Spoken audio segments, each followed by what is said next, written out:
शीतला माता की कहानी। एक गांव में बूढ़ी कुम्हारी रहती थी जो बासोड़ा के दिन माता की पूजा करती थी और ठंडी रोटी खाती थी। उस गांव में और ना तो कोई माता की पूजा करता था और ना ही कोई ठंडी रोटी खाता था। और घर शीतला सप्तमी के दिन एक बुढ़िया गांव में आई और घर घर जाकर कहने लगी, कोई मेरी जुएं निकाल दो, कोई मेरी जुएं निकाल दो। हर घर से यही आवाज़ आई कि बाद में आना, अभी हम खाना बनाने में व्यस्त हैं। कुम्हारी को खाना नहीं बनाना था क्योंकि वह तो उस दिन ठंडा खाना खाती थी। आओ माई, मैं तुम्हारी जुएं निकाल देती हूँ। कुम्हारी ने बुढ़िया की सब जुएं निकाल दी। बुढ़िया असल में शीतला माता थी। उन्होंने खुश होकर बूढ़ी माँ को साक्षात दर्शन दिए और आशीर्वाद दिया। उसी दिन किसी कारण से पूरे गांव में आग लग गई, लेकिन कुम्हारी का घर सकुशल रहा। पूछने पर बूढ़ी माँ ने इसे शीतला माता की कृपा बताया। उसने कहा, बासोड़ा के दिन शीतला माता की पूजा करने और ठंडा खाना खाने से शीतला माता की कृपा से मेरा घर बच गया। राजा को यह पता लगने पर उसने पूरे गांव में ढिंढोरा पिटवा दिया कि सभी शीतला माता की पूजा करें, बासोड़े की पूजा करें। एक दिन पहले खाना बनाकर रख ले, दूसरे दिन पूजा करके यह ठंडा खाना खा लें। तभी से सारा गांव वैसा ही करने लगा। हे शीतला माता, जैसे तुमने कुम्हारी की रक्षा की वैसे सभी की करना। सबके घर परिवार और बच्चों की रक्षा करना। जैसा पूरा गांव जला वैसे किसी को मत जलाना। तो बोलो शीतला माता की जय। पथवारी की कहानी। पथवारी की कहानी शीतला सप्तमी और अष्टमी के दिन शीतला माता के पूजन के बाद सुनी जाती है।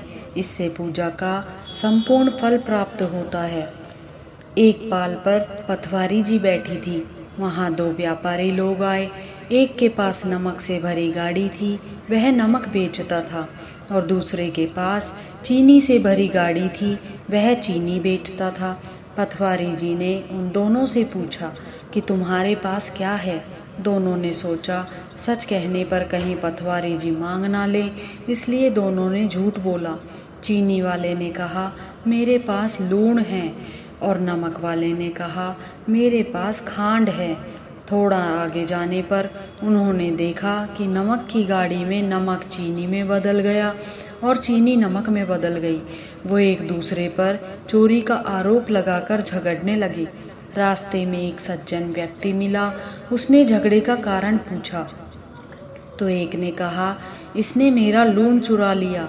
दूसरे ने कहा, इसने मेरी खांड चुरा ली। सज्जन व्यक्ति ने पूछा, क्या रास्ते में तुम्हें कोई मिला था? उन्होंने बताया कि पाल पर एक पथवारी नाम की बुढ़िया मिली थी। इस पर सज्जन बोले कि यह उसी बुढ़िया का काम है, तुम उसी के पास जाओ, तुम्हारा समाधान वहीं होगा। दोनों को एहसास हुआ कि हमने झूठ बोला था, शायद इसीलिए यह सब हुआ है। दोनों पथवारी के पास गए और कहा, हमने आपसे झूठ बोला, हमें क्षमा कर दो, हमारा सामान जैसा था वैसा ही कर दो, हम आपको लूण और खांड भेंट में देंगे। पथवारी जी ने दोनों को क्षमा किया और सामान जैसा था वैसा हो गया। लूण वाले ने 2 बोरी लूण भेंट किया, चीनी वाले ने 2 बोरी चीनी भेंट की। उन्होंने पूरे शहर में कहलवा दिया कि पथवारी जी से कोई भी झूठ ना बोले। हे पथवारी माता, जैसा पहले किया वैसे किसी के साथ मत करना, और जैसा बाद में किया वैसा सबके साथ करना। कहानी कहने वाले, सुनने वाले, हुंकारा भरने वाले सभी पर आशीर्वाद बनाए रखना। बोलो पथवारी माता की जय। गणेश जी की कहानी। सभी प्रकार के व्रतों में गणेश भगवान की कहानी सुनी जाती है। कोई भी व्रत करने पर उस व्रत की कहानी के अलावा गणेश जी की कहानी भी कही और सुनी जाने से उस व्रत का पूर्ण फल मिलता है। व्रत की कहानी के साथ गणेश जी की कहानी जरूर सुननी चाहिए। एक बार गणेश जी एक लड़के का वेश धारण कर नगर में घूमने निकले। उन्होंने अपने साथ में चुटकी भर चावल और चुल्लू भर दूध ले लिया। नगर में घूमते हुए जो मिलता उसे खीर बनाने का आग्रह करते। बोलते, माई खीर बना दे। लोग सुनकर हंसते। बहुत समय तक घूमते रहे मगर कोई भी खीर बनाने को तैयार नहीं हुआ।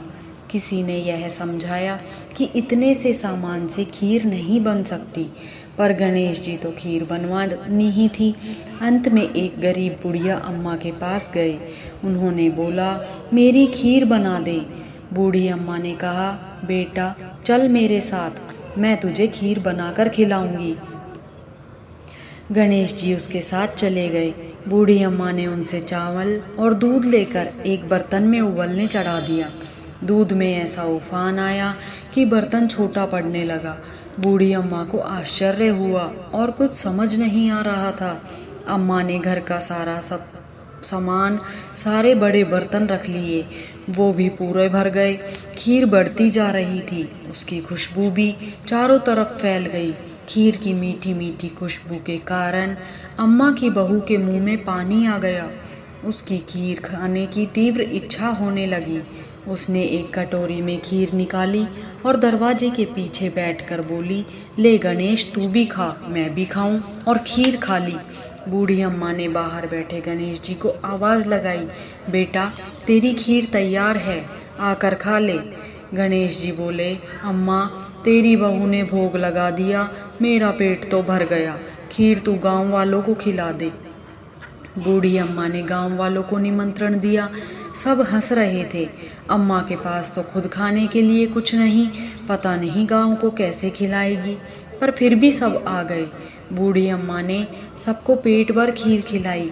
ऐसी स्वादिष्ट खीर उन्होंने आज तक नहीं खाई थी। सभी ने तृप्त होकर खीर खाई, लेकिन फिर भी खीर खत्म नहीं हुई, भंडार भरा ही रहा। हे गणेश जी महाराज, जैसे खीर का भगोना भरा रहा, वैसे ही हमारे घर का भंडार भी सदा भरे रखना। बोलो गणेश जी महाराज की जय।